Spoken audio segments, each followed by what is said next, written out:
কেন্দ্রতে একটা bill pass করার চেষ্টা চলছে, যার দ্বারাই ভাই আমার সেই সম্পত্তিগুলো সরকারের ভাই আমার আয়ত্তে চলে আসবে।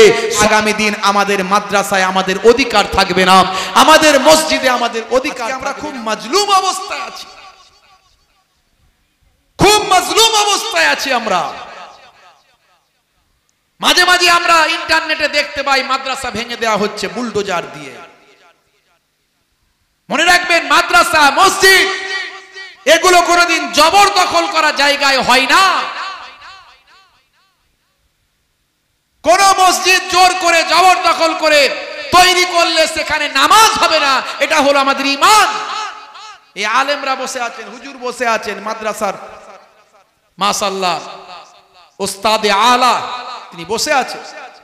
জিজ্ঞাসা করুন, জবরদখল করে কোন মসজিদ বানানো, সেই মসজিদে নামাজ হয় না, অথচ সেই মসজিদকে ভাই আমার অবৈধ নাম দিয়ে ভেঙে দেওয়া হচ্ছে।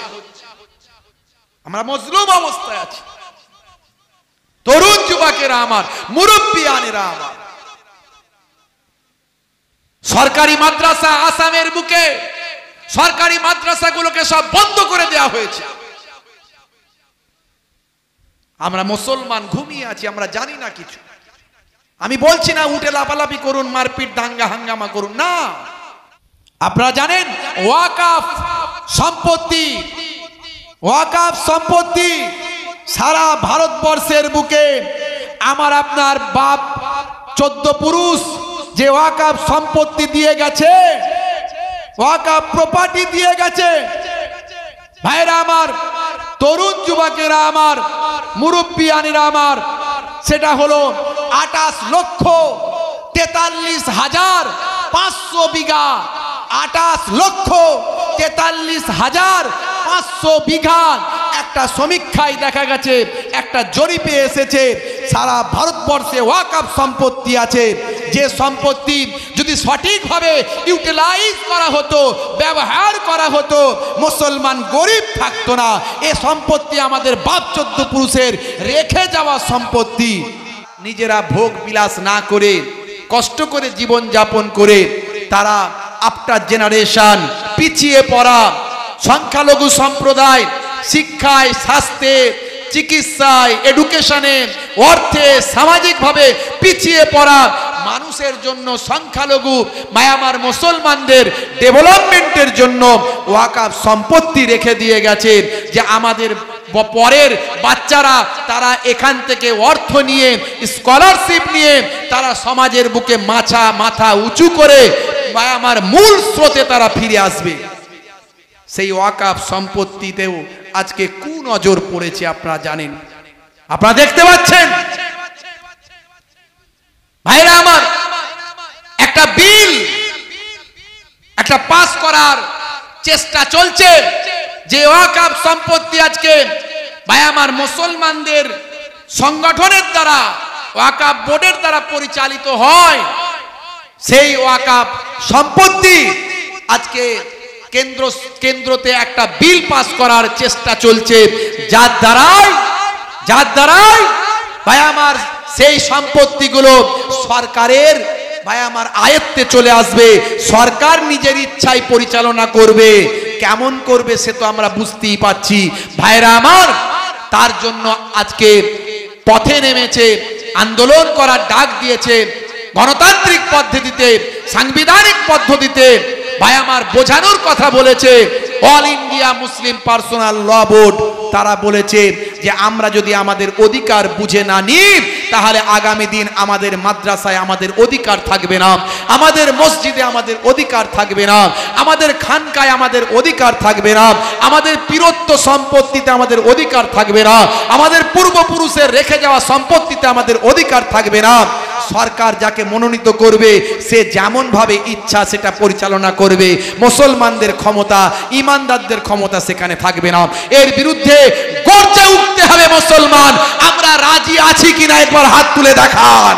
মাশাআল্লাহ, নারে তাকবীর, নারে তাকবীর। প্রয়োজন হলে আগামী দিন কলকাতার রাজপথে যদি গণতান্ত্রিক পদ্ধতিতে যদি আন্দোলনের ডাক দেওয়া হয়, আপনারা যেতে রাজি আছেন তো নাকি? হাত তুলে দেখা। ভাইরা আমার, তরুণ যুবকেরা আমার, এই কলকাতার বুকে ধর্মতলা, সব ধর্মতলার বড় বড় প্রপার্টি সব ওয়াকাফের সম্পত্তি। ভাড়া দেয় 150-200 টাকা মাসে ভাড়া দেয়, বুঝতে পারছেন? রাজভবন, ইডেন গার্ডেন, বুঝতে পারছেন ভাই আমার? সেগুলো থেকে তো আমরা ঠিক মতো কিছুই পাচ্ছি না। ভাইরা আমার, তরুণ যুবকেরা আমার, নিশ্চয় আমার অমুসলিম ভাইদেরও দেবত্ব সম্পত্তি আছে, তাদের দেবত্ব সম্পত্তিটাও ঠিকভাবে ইউটিলাইজ হোক, এটাও আমরা চাই। সব সম্প্রদায়ের মধ্যে গরিব মানুষ আছে না নাই? সেই গরিব মানুষদের জন্যই তো এই দেবত্ব সম্পত্তিগুলো দিয়ে গেছে, এই ওয়াকাফের সম্পত্তিগুলো দিয়ে গেছে, এগুলো ব্যবহার করতে হবে।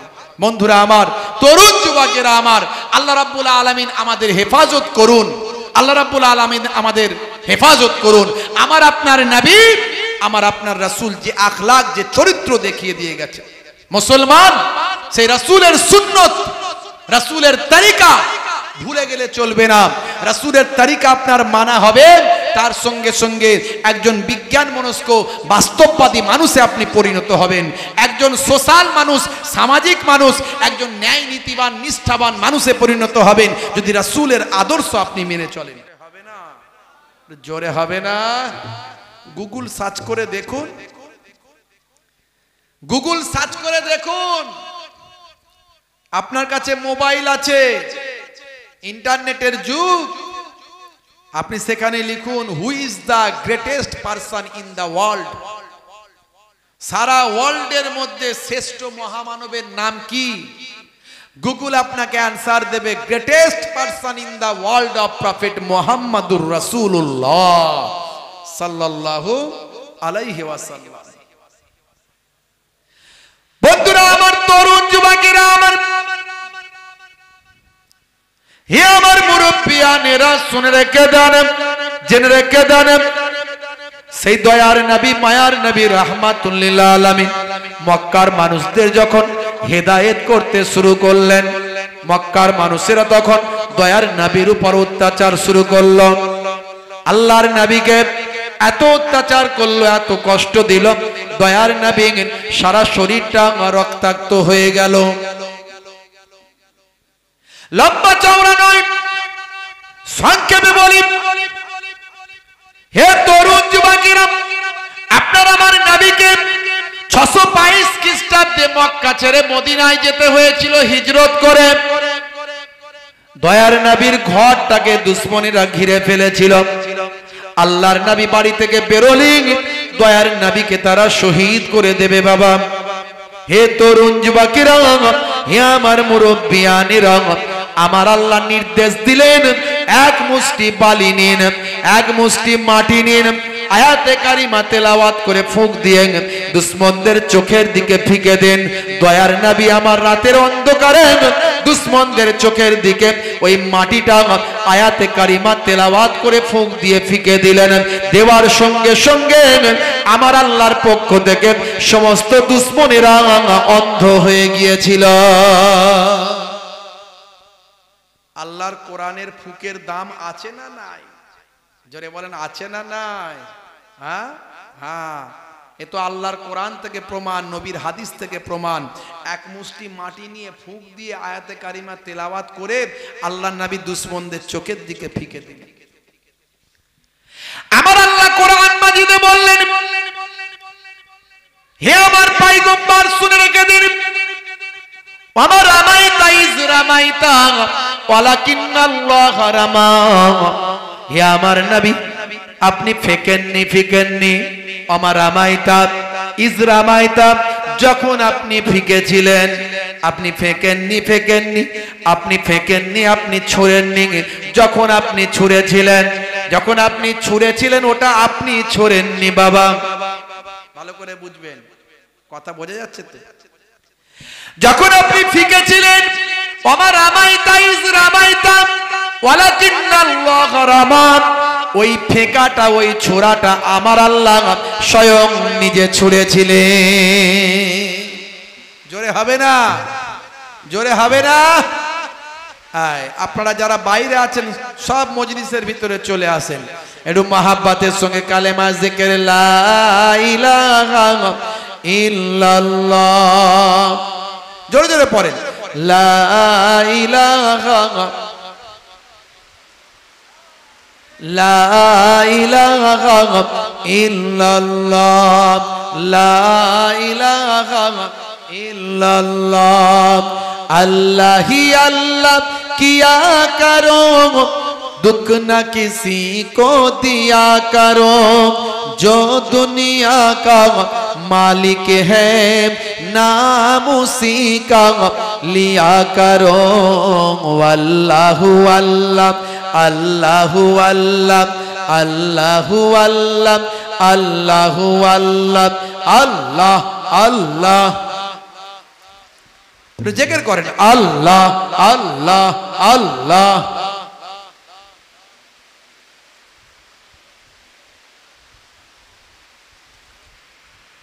नबी বলেন দয়া করো, দুঃখ দিও না কাউকে, জালিম মানুষ মৃত্যুর পরে জান্নাত পাবে না যে।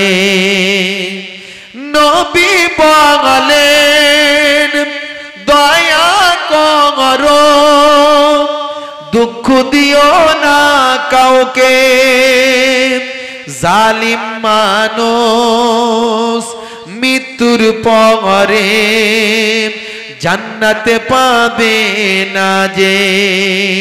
दुख न किसी को दिया करो, अल्लाह ही अल्लाह किया करो, जो दुनिया का मालिक है नाम उसी का लिया करो। अल्लाहु अल्लाह अल्लाहु अल्लाह अल्लाहु अल्लाह अल्लाहु अल्लाह अल्लाह अल्लाह अल्लाह।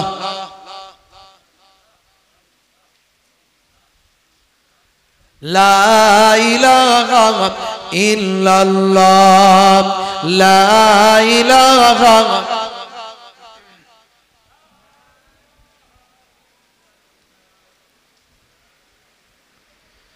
ভাইরা আমার, তরুণ যুবকেরা আমার, খুবই সংক্ষেপ করে বলি, লম্বা চওড়া নয়।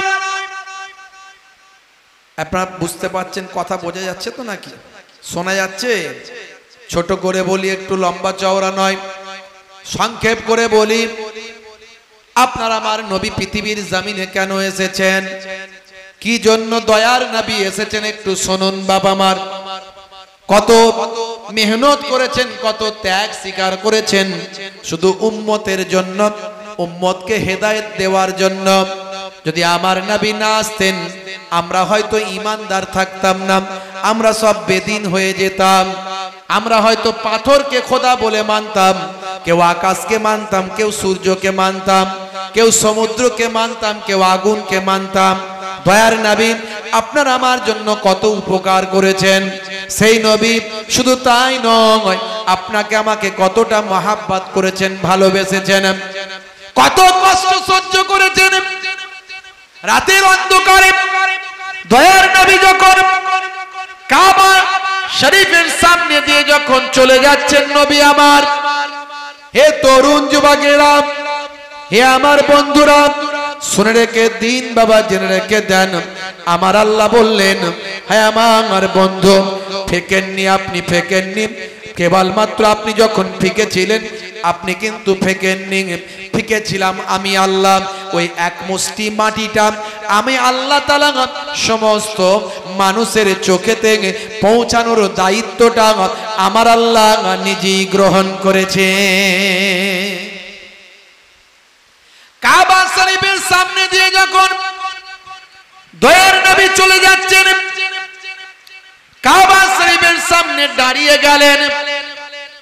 নবী বললেন, হে কাবা, তোমাকে আমি ভালোবাসি, তুমি হলে আল্লাহর ঘর।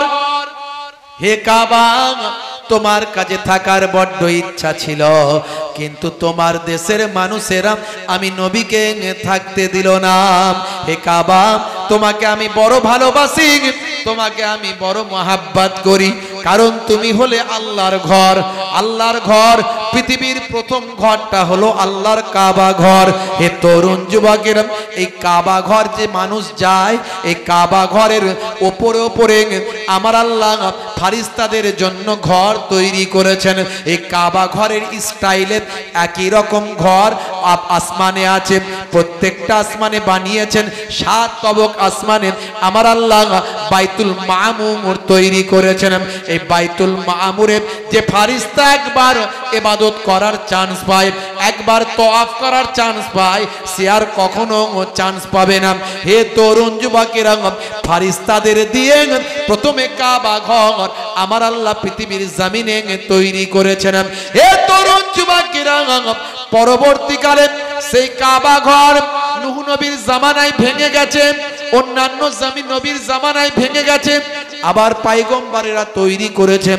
আপনারা জানেন হযরতে ইব্রাহিম নবী মিস্ত্রি হয়েছিলেন, আর হযরতে ইসমাইল নবী ছোট্ট বাচ্চা, ছোট বয়স, সেই সময় তিনি লেবার হয়েছিলেন। আজও ইব্রাহিম নবীর পায়ের ছাপটা কাবা ঘরের সামনে মাকামে ইব্রাহিম হিসাবে রাখা আছে। আমাদের নবীর সময়তেও কাবা ঘর ভেঙে গিয়েছিল, আমাদের নবীর সময়তেও কাবা ঘর নতুন করে তৈরি করা হয়েছিল। কাবা ঘর নিয়ে আলোচনা করলে অনেক সময় চলে যাবে, হাতিম নিয়ে আলোচনা করলে অনেক সময় চলে যাবে, আপনার জামজাম নিয়ে আলোচনা করলে অনেক সময় চলে যাবে। ওসব আলোচনায় আমি যাচ্ছি না। আমার নবী পৃথিবীতে কেন এসেছেন একটু শুনুন ছোট্ট করে। বন্ধুরা আমার, তরুণ যুবকেরা আমার, হে আমার মুরব্বিয়ানেরা, শুনে রেখে দিন বাবা, জেনে রেখে দেন হে মুসলমান, আপনারা আমার নবীর মনটা বড় খারাপ। কাবা শরীফের সামনে দিয়ে যখন চলে যাচ্ছেন, বন্ধুরা আমার, তরুণ যুবকেরা আমার, মুরব্বিয়ানেরা আমার, শুনে রেখে দিন বাবা, জেনে রেখে দিন বাবা, হে মুসলমান একটুখানি লক্ষ্য করুন, আল্লাহর নবীর মনটা বড় খারাপ। ও কাবা রে, তুমি করো না আমায় পর, তোর কিনারে বসে আমি ডাকতাম খোদার। নবী আমার আফসোস করছেন, দুঃখ প্রকাশ করছেন, হে কাবা, তোমার কাছে তো আমি থেকে আল্লাহর ইবাদত করতাম, আল্লাহকে ডাকতাম, তুমি আল্লাহর ঘর, তুমি আল্লাহর কাবা। আহারে, ও কাবা রে, তুমি করো না আমায় পর, তোর কিনারে বসে আমি ডাকতাম খোদার। ও কাবা রে, তুমি করো না আমায় পর, তোর কিনারে বসে আমি ডাকতাম খোদার। বড় ব্যথা নিয়ে যাচ্ছি আমি চলে, বড় ব্যথা নিয়ে যাচ্ছি আমি চলে, তোমার দেশের লোকেরা করলো অত্যাচার। তুমি করো না আমায় পর, আমি ভালোবাসি তোমার, তুমি করো না আমায় পর, আমি ভালোবাসি তোমার। ও কাবা রে, তুমি করো না আমায় পর, তোর কিনারে থাকতাম, তোর কিনারে বসে আমি ডাকতাম খোদা। বন্ধুরা আমার, তরুণ যুবকেরা আমার, আল্লাহর নবী কি আখলাক দেখালেন। যাওয়ার সময় সুরাকা বিন মালিক, আরবের একজন বীর পালোয়ান যোদ্ধা, আরবের একজন সরদার, আবু জাহিলরা যখন ঘোষণা করল, আবু লাহাবরা যখন ঘোষণা করল মুহাম্মদ সাল্লাল্লাহু আলাইহি ওয়াসাল্লামকে জিন্দা অথবা মুর্দা, জ্যান্ত জীবিত অথবা মৃত যদি কেউ ধরে দিতে পারে তাকে 100টা উট পুরস্কার দেওয়া হবে। সুরাকা বিন মালিক একজন আরবের পীর পালোয়ান। সেই সময় সে যখন জানতে পারল যে আরবের প্রফেট মুহাম্মদুর রাসূলুল্লাহ নামের একজন নবী আবির্ভাব ঘটেছে, তিনি মক্কা ছেড়ে চলে যাচ্ছেন তাকে যদি ধরে আনা যায়, জ্যান্ত অথবা মৃত যদি ধরা যায় 100টা উট পাওয়া যাবে। এই খবরটা জানার পর সুরাকা বিন মালিক, ভাই আমার, তীর ধনুক বললাম যা কিছু তার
रहमतुल लिल आलमीन भेजा है परवर सब ছাড়িব কিন্তু তোমায় ছাড়তে পারি না সব ছাড়িব কিন্তু তোমায় ছাড়তে পারি না ছাড়িনি ছাড়ব না ছাড়তে পারি না সব ছাড়িব কিন্তু তোমায় ছাড়তে পারি না আল্লাহুম্মা সাল্লি আলা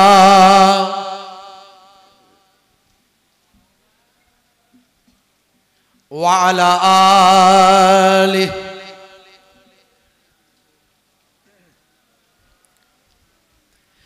হে তরুণ যুবকেরা সুরাকা বিন মালিক আল্লাহর নবীর পিছু নিল দূর থেকে দেখতে পেয়ে গেল আল্লাহর নবী হযরত আবু বকর সিদ্দিক রাদিয়াল্লাহু তাআলা আনহুকে সঙ্গে নিয়ে একজন পথ নির্দেশককে সঙ্গে নিয়ে আল্লাহর নবী চলে যাচ্ছেন ইয়াসরাবের দিকে মদিনার দিকে দূর থেকে সুরাকা বিন মালিক মক্কার একজন কুফফারদের নেতা একজন বীর পালোয়ান একজন যোদ্ধা একজন গোত্রপতি দলপতি বাবা একজন ভায়ামার বিখ্যাত একজন পালোয়ান সে যখন আল্লাহর নবীর কাছাকাছি যখন চলে গেছেন দয়ার নবী ভায়ামার সেই সময় আল্লাহর কোরআন মাজিদ তেলাওয়াত করছেন হে তরুণ যুবকেরা হযরতে আবু বকর সিদ্দিক রাদিয়াল্লাহু তাআলা আনহু একটু ভীত সন্তুষ্ট হলেন দয়ার নবীকে বললেন ইয়া রাসূলুল্লাহ ইয়া হাবিবাল্লাহ আমাদের পিছনে মক্কার বিখ্যাত কুফফারদের নেতা বীর যোদ্ধা সুরাকা বিন মালিক আমাদের পেছনে ধরার জন্য এসেছে হে তরুণ যুবকেরা আল্লাহর নবী ভীত হলেন না আল্লাহর নবীর মধ্যে কোনো ভয়ের ছাপ তৈরি হলো না আল্লাহর নবীর মধ্যে কোনো ভীত সন্তুষ্ট হওয়ার কোনো অবকাশ দেখা গেল না দয়ার নবী দেখতে পাওয়া যায় হে তরুণ যুবকেরা হে আমার বন্ধুরা ইশারা করলেন ইশারা করার সঙ্গে সঙ্গে সুরাকার ঘোড়ার পাটা হাঁটু পর্যন্ত শুকনো জমিনে গেড়ে গেল সুরাকা বুঝতে পারল নিশ্চয় কোনো বিপদ মক্কার মানুষেরা তীর টেনে ভাগ্য পরীক্ষা করত তাদের কাছে সে ভাগ্য পরীক্ষা করার ব্যবস্থা ছিল সঙ্গে সঙ্গে তীর টানা শুরু করলো দেখছে দুর্ভাগ্যের তীর বেরিয়ে আসলো সৌভাগ্যের নয় দুর্ভাগ্যের তীরটা বেরিয়ে এলো ভাই আমার সুরাকা ভয় পেয়ে গেল সেই সময় চিন্তা করল এ তো মহা বিপদ আমার ঘোড়ার পা গেড়ে গিয়েছে বুঝতে পেরেছি ইনি হলেন সত্যিকারের প্রফেট ইনি হলেন সত্যিকারের নবী। সেই সময় দয়ার নবীর কাছে কাকুতি মিনতি করতে লাগলো, আপনি একবার দোয়া করুন যাতে আমার ঘোড়ার পাটা উঠে যায়।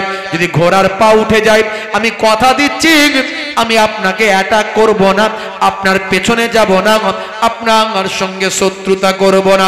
হে তরুণ যুবকেরা, আমার আপনার নবী আখেরি জামানার পয়গম্বর আল্লাহর দরবারে দোয়া চাইলেন, আয় আল্লাহ আমি দোয়া চাই সুরাকার ঘোড়া যেন মাটি ছেড়ে দেয়। হে মাটি সুরাকার ঘোড়াকে তুমি ছেড়ে দাও।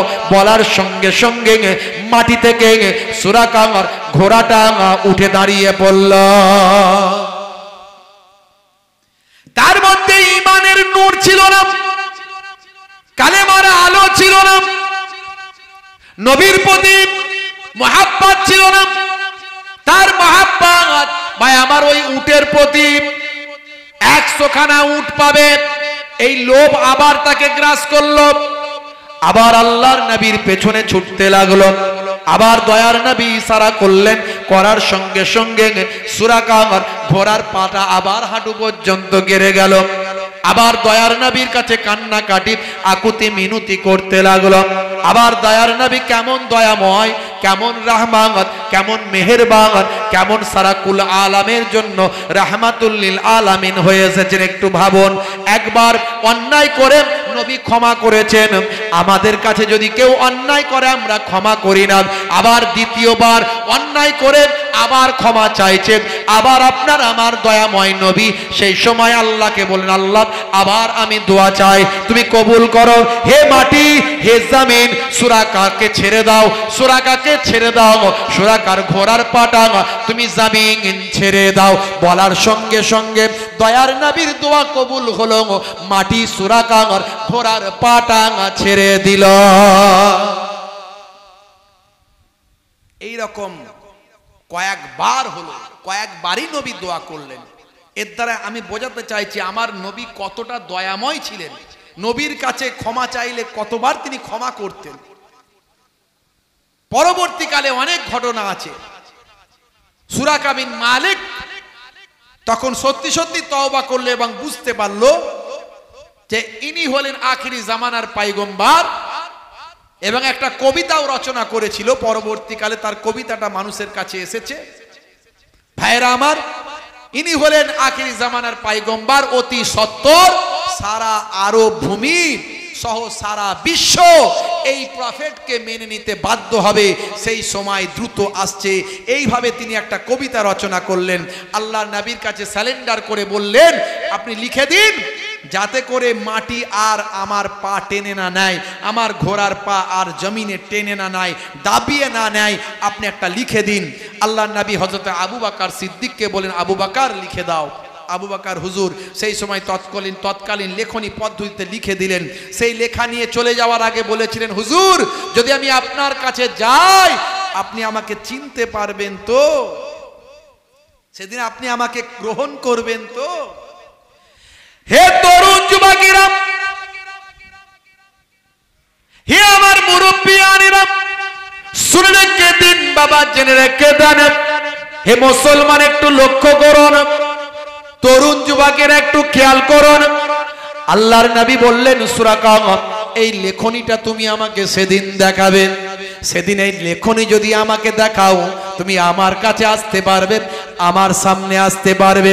আর সুরাকা শুনে রেখে দাও, জেনে রেখে দাও, আমি তোমাকে বলি, আহা সুরাকা, তোমাকে দেখে আমার মনে হয়েছে যদি তোমার এটা যদি হয় যে পারস্যের বাদশার পোশাকটা তোমার তাকদিরে যদি আল্লাহ লিখে রাখেন, পারস্যের বাদশার পোশাক যদি তোমাকে পরানো হয় কতই না তুমি সৌভাগ্যবান হবে। হে তরুণ যুবকেরা, এই পারস্যের বাদশার পোশাকের কথা সুরাকাকে বলার পর সুরাকা ভীষণ খুশি হয়ে গিয়েছিল। হে তরুণ যুবকেরা, অনেক ঘটনা ঘটেছিল। পরবর্তীকালে খলিফা ওমর ফারুকের জামানায় এসেছিল। ফলে খলিফা ওমর ফারুকের জামানাতে সবচেয়ে বেশি ইসলামের খেদমত হয়েছিল, ইসলামের প্রচার প্রসার ছড়িয়ে গিয়েছিল। হে তরুণ যুবকেরা, হে আমার বন্ধুরা, সেই সময় পারস্য জয় করার জন্য হযরত খলিফা ওমর ফারুক রাদিয়াল্লাহু তাআলা আনহু যখন পারস্যের মানুষদের অত্যাচার জুলুম চলছে, পারস্যের বাদশা যখন অন্যায় ভাবে ভাই আমার অন্যায় আচরণ করছে মানুষের সঙ্গে, মানুষকে ন্যায় বিচার দেওয়ার জন্য খলিফা ওমর ফারুক রাদিয়াল্লাহু তাআলা আনহু সৈন্য পাঠালেন পারস্যে। পারস্যের বাদশার সঙ্গে যুদ্ধ হলো। বাবা হে তরুণ যুবকেরা, পারস্যের বাদশা বললেন মুসলমানদের এত ইমানি শক্তি কি করে হয়, এত অল্প সৈন্য নিয়ে এত বিশাল সৈন্যের সঙ্গে যুদ্ধ করার হিম্মত এদের কেমন করে হয়? মানুষ বলল এদের এত বিশাল সৈন্যদের সঙ্গে যুদ্ধ করার ক্ষমতা হিম্মত অল্প সৈন্য নিয়ে একটাই কারণ এদের, সেটা হলো ইমানি শক্তি। জোরে হবে না? অল্প সৈন্য নিয়ে আমার আল্লাহ ইমানদারদের বড় বড় বিজয় দিয়েছেন, তার কারণ হলো ইমানি শক্তি। এরা যুদ্ধের ময়দানে বীর যোদ্ধা, আল্লাহ এদেরকে বীর যোদ্ধা করেছে। আবার রাতের বেলা তাহাজ্জুদের নামাজে সিজদায় গিয়ে একেবারে আল্লাহর দরবারে একেবারে ক্ষুদ্র মানুষ, ছোট্ট মানুষ হয়ে কেঁদে জারে জার হয়েছে। এই সাহাবায়ে কেরামদের ইমানি শক্তি ছিল, তাই আল্লাহর নবীর দোয়াতে অল্প অল্প সাহাবী গিয়ে বিশাল বিশাল যুদ্ধে জয়লাভ করেছে। প্রথম ইসলামের সবচেয়ে বড় যুদ্ধ হলো বদরের যুদ্ধ। 313 জন সাহাবী নিয়ে হাজারেরও বেশি যোদ্ধাদের সঙ্গে আমার আল্লাহ জয়লাভ করিয়ে দিয়েছেন। মুতার যুদ্ধের কথা আপনারা জানেন ভাই আমার, লক্ষ সাহাবা লক্ষ সৈন্যদের বিরুদ্ধে মাত্র 3000 কয়েক হাজার মাত্র সৈন্য নিয়ে আমার আল্লাহ জয়লাভ দিয়েছেন। হযরতে খালিদ বিন ওয়ালিদ রাদিয়াল্লাহু তাআলা আনহু সেই দিন 9খানা তলোয়ার তার ভেঙে গিয়েছিল। আমার নবী সাইফুল্লাহ উপাধি দিয়েছিলেন, আল্লাহর তলোয়ার বলে উপাধি দিয়েছিলেন। এই ইমানি শক্তি। পারস্যের সম্রাট বলল এই 2-4টে মুহাম্মাদের শিষ্যকে ধরে নিয়ে এসো সাল্লাল্লাহু আলাইহি ওয়াসাল্লাম। নবী পাকের নাম শুনলে কি বলবেন? সাল্লাল্লাহু আলাইহি ওয়াসাল্লাম। 2-4টে ধরে নিয়ে এসো তো এদের ইমানি শক্তিটা একটু পরীক্ষা করি, কি রকম ইমানি শক্তি। একটু বুকে হাত দিয়ে ভাবুন আমাদের কেমন ইমানি শক্তি। মুসলমানের ছেলে, হায় রে হায়, আজকালকার পোলা দেখো সঠিক পথে চলে না, পিতামাতা গুরুজনের কথা তারা শোনে না। লাল লাল জুতো পায়ে, চোখে কালো চশমা, 2 চোখ মেলে খোঁজে বেদের মেয়ে জোসনা, গায়ে হাতে ট্যাটু আঁকা, হেঁটে চলে আঁকা বাঁকা, কাছে গেলে দেখা যায় সুস্থ ছেলে না, তিরঙ্গার দুর্গন্ধে টেকা যায় না, তিরঙ্গার দুর্গন্ধে টেকা যায় না। আজকালকার পোলা দেখো সঠিক পথে চলে না, পিতামাতা গুরুজনের কথা তারা শোনে না। চুলগুলো ছোট ছোট, প্যান্ট শার্ট আটো সাটো, সুজোরা পায়ে দিয়ে, পেছনে ব্যাগ নিয়ে, লাল লাল জুতো পায়ে, চোখে কালো চশমা, 2 চোখ মেলে খোঁজে বেদের মেয়ে জোসনা, গায়ে হাতে ট্যাটু আঁকা, হেঁটে চলে আঁকা বাঁকা, কাছে গেলে দেখা যায় সুস্থ ছেলে না, তিরঙ্গার দুর্গন্ধে টেকা যায় না, তিরঙ্গার দুর্গন্ধে টেকা যায় না। সারা মুখে সারাক্ষণ ভাই আমার শুধু পুছ পুছ পুছ পুছ, যেখানে বসবে সেখানটা চষে দিয়ে বেরিয়ে যাবে, জিভ ঠোঁট দাঁত চেনা যায় না। বুঝতে পারছেন? এখন কম্পিউটারের যুগ, ইন্টারনেটের যুগ, আধুনিক যুগ, সোশ্যাল মিডিয়ার যুগ। আপনি একটা কথা বলবেন, আপনার কথাটা ইন্টারন্যাশনাল ভাইরাল হয়ে যাবে। কতটা সচেতনতার সঙ্গে জীবনযাপন করতে হবে। কিছু কিছু মাওলানাদের দেখা যায় ওয়াজ করছে, দাঁতগুলো সব একদম লাল, মানে কালো হয়ে গেছে, দাঁত আর দাঁত নাই, সাদা নাই। আমার নবী যখন কথা বলতেন, আমার নবীর দাঁত মোবারকের ভিতর থেকে ভাই আমার নূরের ছটা বেরোতো। শেমাইলে তিরমিজির মধ্যে 14 নম্বর হাদিস এসেছে, ইজা তাকাল্লামা রুইয়া কান নূর ইয়াখরুজু মিন বাইনে সানায়া।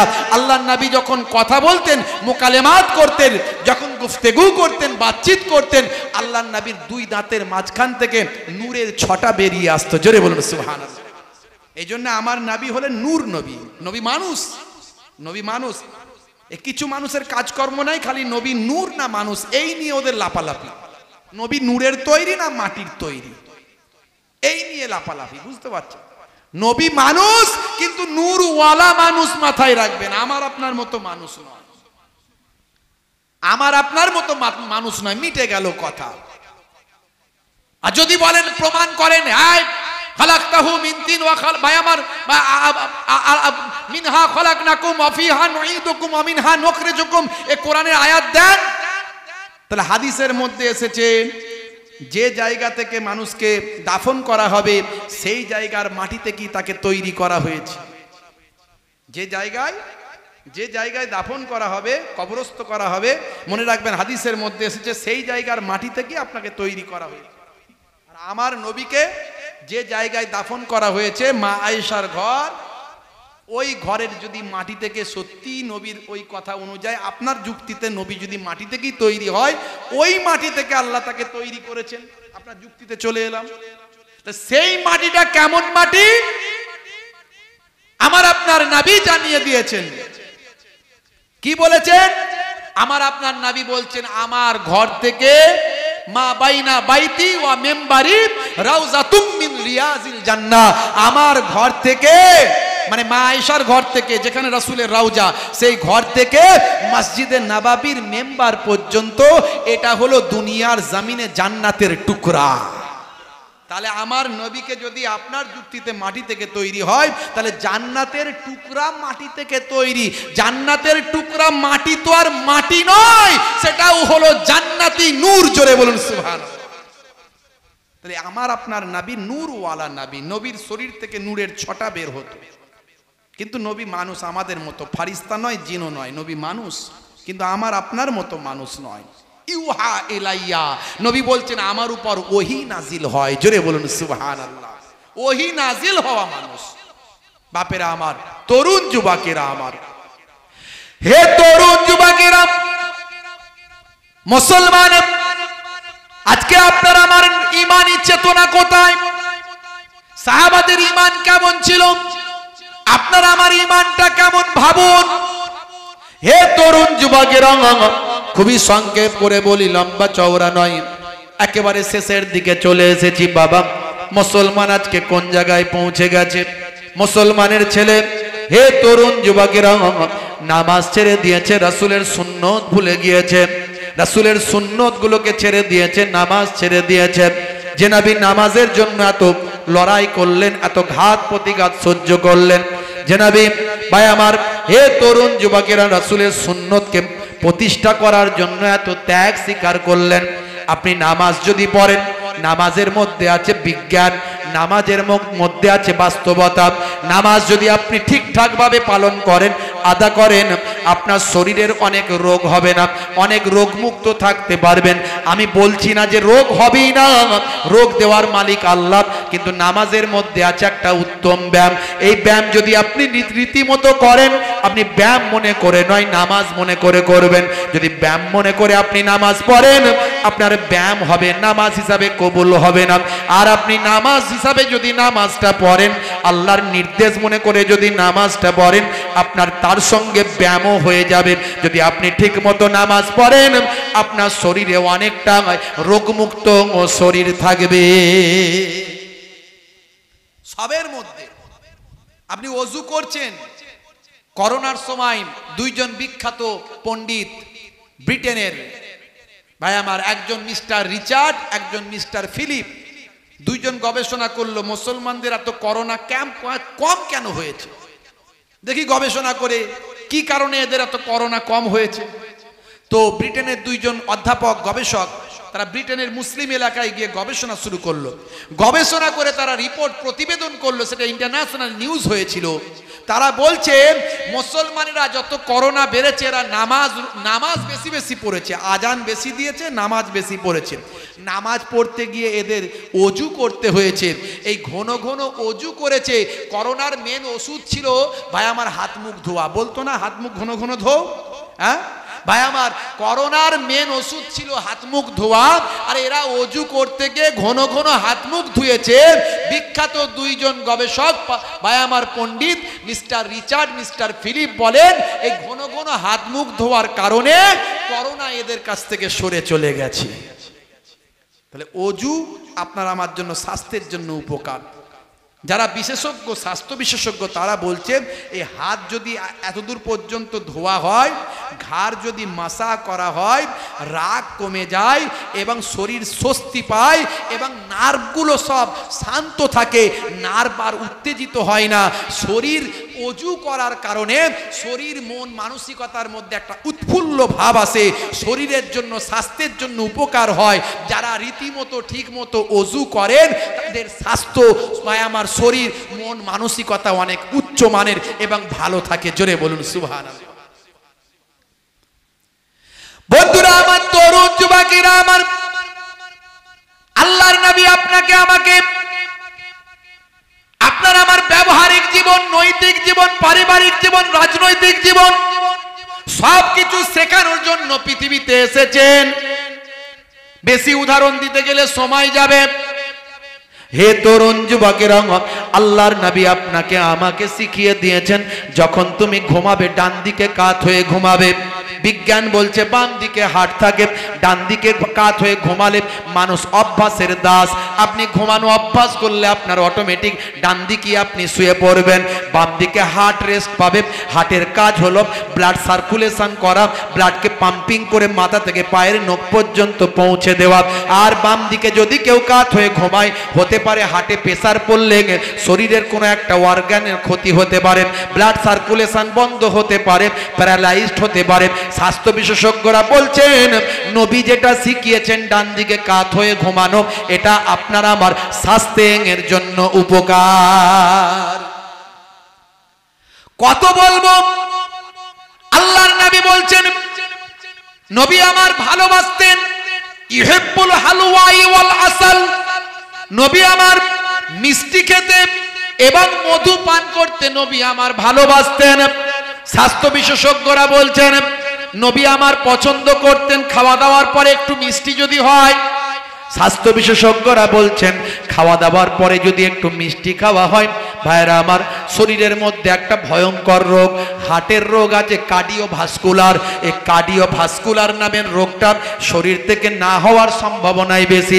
রীতিমতো আপনি যদি অভ্যাস করেন খাওয়া দাওয়ার পরে একটুখানি মিষ্টি খাবেন, অল্প হলেও যদি একটু মিষ্টি খান, এটা আপনার স্বাস্থ্যের জন্য উপকার।